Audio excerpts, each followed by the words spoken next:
sebagai piagam dari Gus Dur. Kisah lain, pernah Gus Dur membawa 3 koper ke rumah Agus di Kelurahan Jatikerto, Malang, dan berpesan agar tidak membuka koper tersebut sebelum Gus Dur meninggal dunia. Sesuai amanat, setelah Gus Dur meninggal dunia, dibukalah koper tersebut, dan ternyata di dalamnya berisi uang sebanyak 3 miliar rupiah dan sudah dimasukkan ke dalam amplop, di mana Aguslah yang ditugaskan untuk membagikan kepada para anak yatim piatu dan para janda di Kabupaten Malang.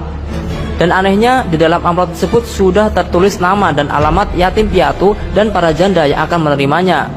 Padahal kala itu Gus Dur berada di Jakarta, sedangkan para penerima berada di Kabupaten Malang. Yang ketiga, mobil Gus Dur melaju cepat.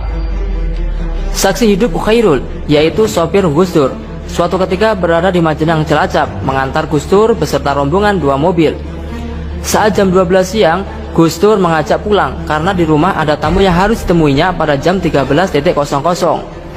Namun sang sopir berpikir mustahil, paling tidak sampai Jakarta pukul 3 atau 4 sore karena jaraknya yang sangat jauh, harus melewati kawasan puncak yang jalannya kecil, berliku-liku dan naik turun. Saat itu belum ada tol Cipularang. Setelah sampai, anehnya sang sopir menengok jam tangannya masih pukul 13.12.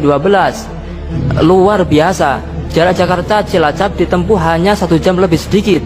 Padahal rombongan mobil di belakangnya baru sampai di Ciganjur pukul 16.30. Beda 4 jam lebih dari perjalanannya. Akhirnya Gus Dur tidak terlambat menerima tamunya yang juga baru saja sampai. Seperti baru. Hujan deras pernah mengguyur kota santri Jombang yang membuat makam Kiai Haji Abdurrahman Wahid atau Gus Dur ambles berlubang akibat gurusan air mengganggang lebar. Subhanallah, yang lebih mengagetkan, jasad presiden keempat itu masih utuh. Kain kafan yang membungkus jasad Gus Dur masih utuh dan putih.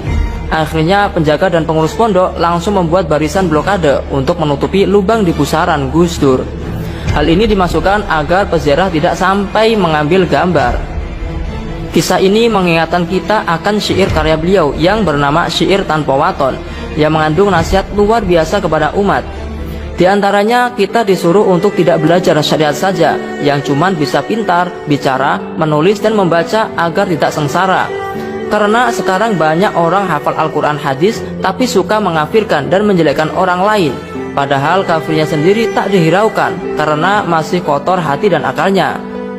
Nasihat lainnya menyuruh kita untuk tak mudah terbujuk nafsu dunia yang mungkar, kekayaan, jabatan yang dapat mematikan hati, dan berpesan kepada kita untuk mengaji, menimba ilmu, dan menemalkan iman tauhid, mensyukuri nikmat rizki, hidup